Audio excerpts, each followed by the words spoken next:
lain na sad nga makatandog nga gibutang sa ato karon nga lungsuranon kining atong weekly nga diocesan nga paper nga nasubo ang atong Santo Papa si Pope Francis tungod sa report nga taas kayo ang pagsaka sa kaso sa hikog sa mga batanon.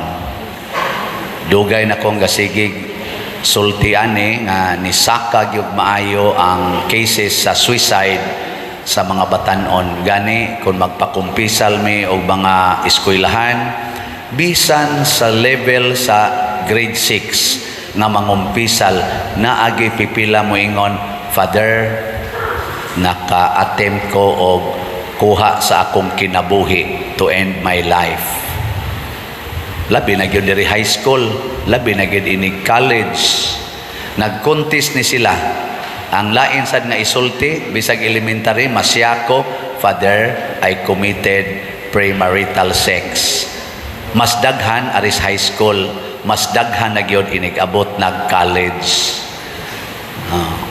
Lingi ay mong tupad. Yung nawa pa kay planong maghikog. Sige. Na. Waka kay bao kana imong tupad diha. Waka kay bao. Nananay gi plano-planuhan. Unsa man ang number 1 gyud nga rason nga ang tao makahunahunag hikog kun wa na siya mobati nga siya gihigugma. Bisag unsa pa ka kadaghag kwarta, bisag unsa pa ka successful, bisag top notcher pa kas mga board exams, ikaw pa ang dagko kay ranggo sa kompanya, bisag ikaw pa mo'y pinakasikat nga celebrities kalibutan, pero maka-feel gani kang wa na kahigugmaa in your intimate moment in your heart, patay gyud ka diha. Na magani pari madre maghikop nya magmisa mi kadaghan aning tao, daghang tao kami pag center of attention, pero usahay ma-feel namo we are not loved anymore.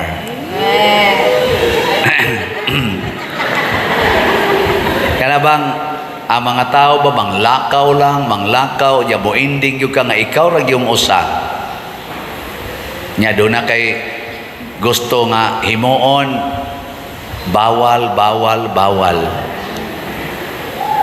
Ana, nasa nalay mong buhaton? May pamatay.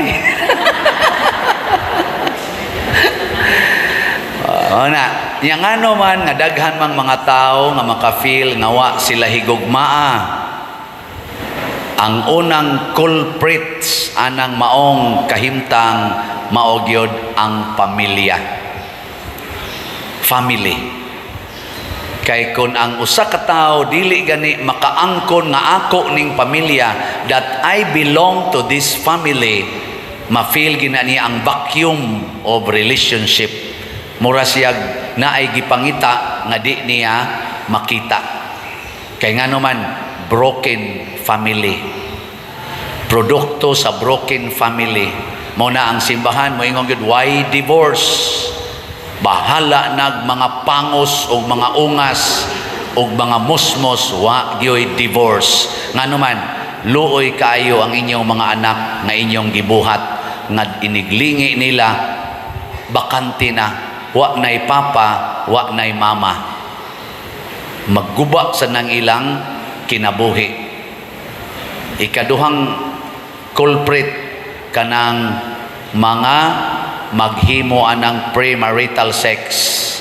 Kana bang way mga kasal unya wa pay pamilyang gitukod unya magtinukhangay na. Tinuod gid na. Daghan kay mga umpisal nako nagdepresyon. Labi na gyud moabot na sila sa ilang adolescent age kay masuya sila sa ilang mga kauban nga inig graduation, inig activity sa school, naa dayon ang mama papa nya siya wa gani kay ang iyang mama nga gitukhang sad sa uyab nakatong iyang papang wa niya mailhi hain nakakaron wa sa gyud magpakita ang iya sang mama ni abroad pod kay naningkamot in town, unya gibilin siya sa iyang lula o sa iyang auntie baka nga mga terror sad kaayo ang uban. Maghilak in town nga makaingon, hain man akong papa, hain man akong mama, may pagwa na lang ko pakatawha. Da, hilom lagi mo. Muna kamong mga ulitaw, apil na sad mong mga minyo, ayaw in taon mo panukhang anang dili ninyo asawa. Gidili gina sa simbahan ang premarital sex, gidili sad na ni Kristo. Kay luoy kaayo ang epekto ni ana. Luoy. Kamusang mga babae, mga dalaga nga wapa mo tukhang nga ay sad mo patukhang oy. Luoy kaayo ang inyo unyang sabakon nga anak, naa pagyoy taga dinhi simbahan, nag-alagad na nga buntis nga way bana. Nya ang subo pag yung palandongon, doon na pag akong mabatian nga istorya siya, iya man ang plano pader. Nga naman siya, daan naman na siyang gaingon, di ko magbinyoy, magpaanak ra ko, kapoy kay buhian ang bana. May panang anak. Kaya, asam na padung imong anak ko niya inikadakwa, nagmangita, nagpapa. No. Lingi ay mong tupad. Tingnan na kay papa. Tingnan ba yung na kay father. Pangutan na. Niya mudoko ganina siya. Pati. Patong niman pati. Kana. Niya sunod. Nga culprit. Nanong daghang maghikog kaning bisyo. Kanang bisyo sa mga ginikanan. Bisyo sa ilang mga gisaligan nga mga tao. Usahay pa, maapil pa sila sa bisyo. Na pagidintay musuyo ang papa, imolested pagyud ang anak. Luoy kayo. Ang anak nga namolestiya sa iyang papa nga iyang gisaligan or sa iyang stepfather, kay ang mama sad nagminyo og lain, nagdahasad sa iyang anak nga dalagita, nya nagminyo og lain kay this is the right person I found. Og katos ang iyang gibanabana, maura say ni unay og molestiya sa iyang dalagitang anak nga ibilin ngadto sa balay. Kana sad lain na sa nang kaso, bisyo. Digilingi ay mong tupad. Ning na unsa may bisyo nimo. Makahikog na. Mao na sa atong ebanghelyo karon, si Jesus nag-hire siyag mga laborers. Kinsay mo apply ta sa kamot? Nag-hire si Jesus in siya daghan kayong i-harvest, jutay ragyod ang mga laborers. Kinsay mo apply sa kompanya ni Jesus ta sa kamot? Ang wa mo apply, ang di gusto mo apply, mga trabahante mo si yawa. Kay ang yawa malampuson kay iyang kompanya dinis kalibutan. Daghan kay siyag laborers naa sa internet, nagsigig kiay-kiay nga hapit way mga sapot kana mga laborers na siyawa. Kanang panahon sa mga pistas kapilya, siging disco, siging sugal, kana siging hubog-hubog, mga laborers na siyawa. Siging pamaligya ng mga siyabo, siging baligya ng siyabo, siging suyop, mga laborers na siyawa. Hasta pagay din simbahan, pagay liborer ang yawa. Kanang magsulob na mga ana-ana lang dinhi, pakita-kita ng mga kanal-kanal dinhi. Kana mga laborers na siyawa, hasta pari maliborer. Jutay ragyod ang mga ngani nga tinud-anay. Unsa may trabaho sa mga ngani? Ang trabaho pagtigom sa katawhan. Pagtigom. Unsa may buhaton sa laborer sa yawa? To scatter and to kill people. To scatter. Kana bang mag-away gyud, magkinihaay gyud, maggubat gyud. Pero ang sa Ginoo mag-usa. Tigom. Matod pa sa unang pagbasa, magkatigom ta.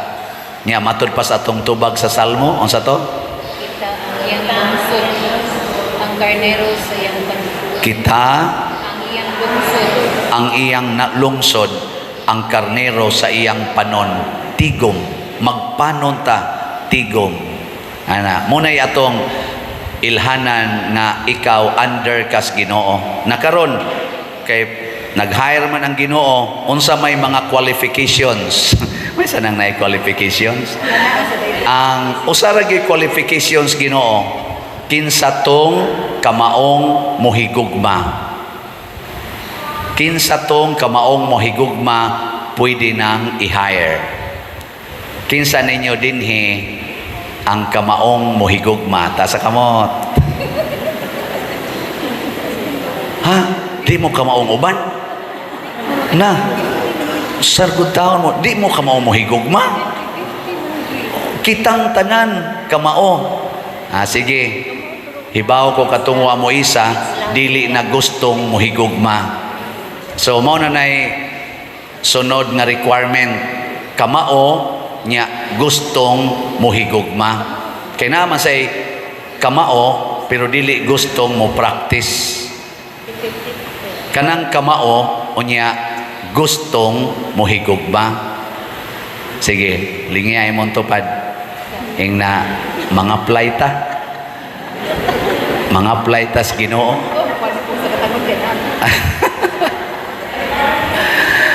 Kanara may requirements. Kamaong mohigugma, wa naman ay question, kamao man tana, gustong mohigugma. Nakaron unsa may sweldo?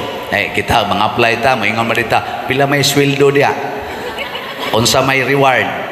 Ang una, tagaan ka og gahom. Unsa may gahom nga ihatag? Matud pa diri sa ebanghelyo, gahom sa pagpapahawa sa mga yawa, pag-ayo sa tanang matang sa sakit, o gahom sa pagsangyaw sa ebanghelyo. Di mo ganahan di mo ganahan gahom. Gahom sa pagpapahawag yawa.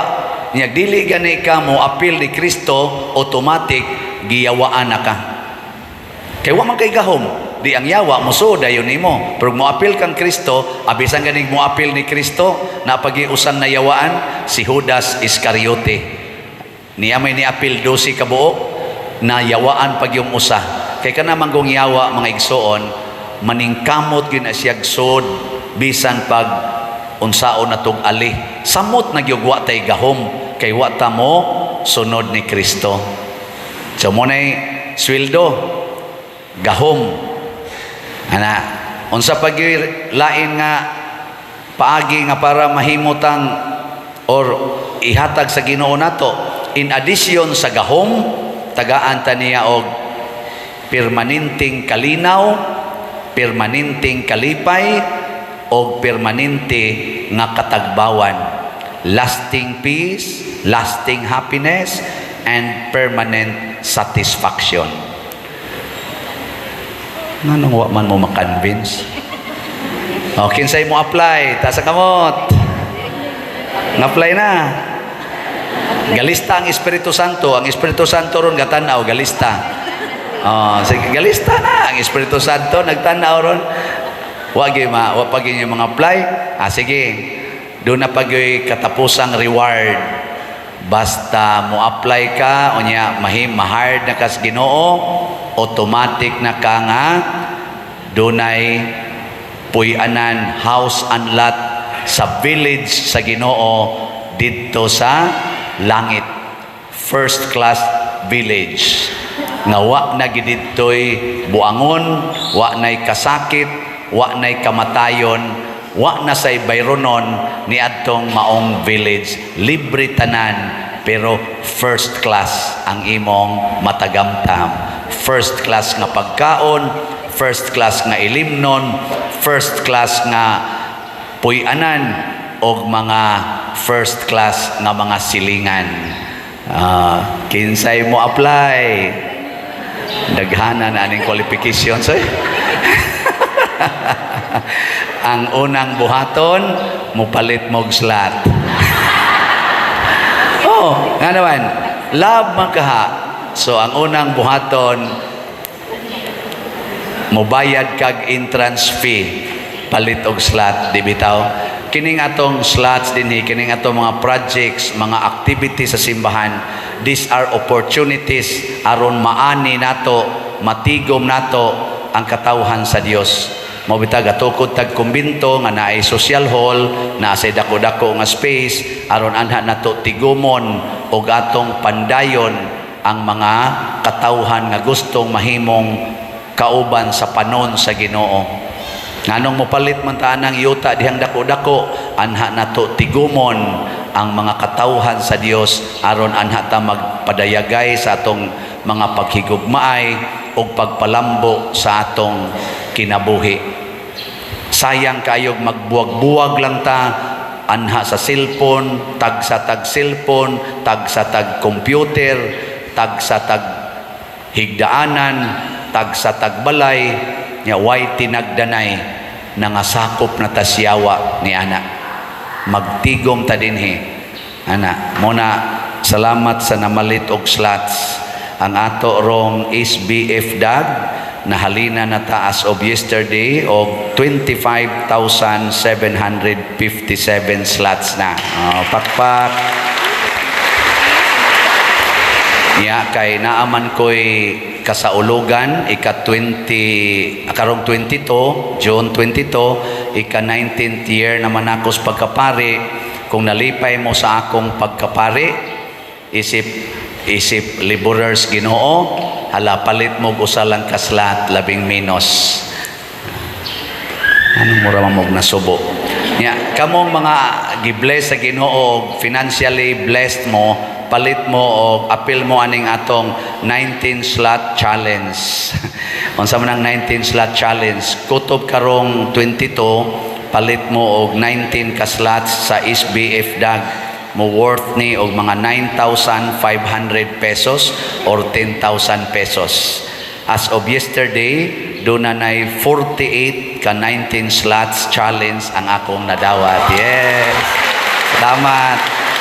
Ano ni makalipay na to? Nya, kutob sa mupalit din na naagid mo'y sukli nga 100 times kung unsay inyong gipalit. Bago pa lang nga nianhi dinhi ang usasad ka grupo og may testimonya na sad siya nga grabe gyud ang iyang nadawat. Nako ayaw mog sintro anang inyong nadawat in return kay kana automatic man na siya. Sintro mo sa inyong gugmas paghatag. Di man gyud ko moingon nga pag-apas mo anang ihatag kay simbako way ihatag. Ang nindot gyud ihatag gyud nga mahigugmaon. Pero di kita siruhan sa Ginoo. Mao na nagsigi na sag-improve ang atong kumbinto nga gitukod. Atong tan-awon ang update karon sa atong kumbinto.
atong pakpakan ang atong mga contractors.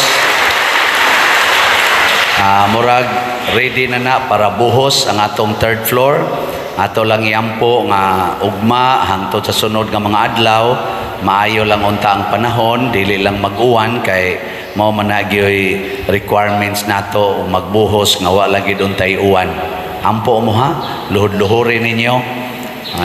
Nya mag-imagine nato abot na tag third floor, pila ka buok kabilya ang nagtinabangay, pila ka buok semento, pila ka buok bas, graba nagtinabangay aron mo barog ang lig-on nga building. Nya pila sad ka slats ang nagtinabangay og mga slatters. Ako lamang tagog slatters kamong sigig palit, no?